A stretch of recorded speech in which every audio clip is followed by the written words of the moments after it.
อาการเสี่ยงที่ต้องแคบพบหมอทราบว่าเป็นไข้เลือดออก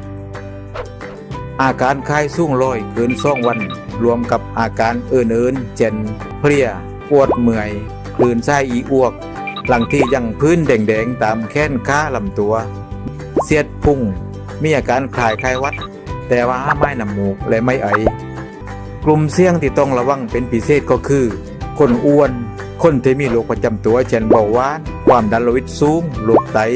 หากป่วยขึ้นมาแล้วจะทำให้การรักษาซับซ้อนมากขึ้นไปเลยไข้เลือดออกเมื่อเป็นแล้วมีโอกาสเป็นซ้ำได้ลาวการติดเชื้อครั้งที่2มักจะมีอาการรุนแรงมากกว่าการป่วยครั้งแรกการดูแลตัวเองเบื้องต้นให้กินยาแก้ปวดลดไข้ชนิดพาราเซตามอลและเช็ดตัวเพื่อลดไข้อย่าเที่ยวซื้อยามากินเองโดยเฉพาะยาแก้ปวดลดไข้พวกยาแอสไพรินยาไอบูโปรเฟนป้องกันยุงกัดป้องกันยุงเกิดป้องกันไข้เลือดออกด้วยรักห่วงใยและคล้องใจจังหูจากสำนักงานสาธารณสุขจังหวัดสงขลา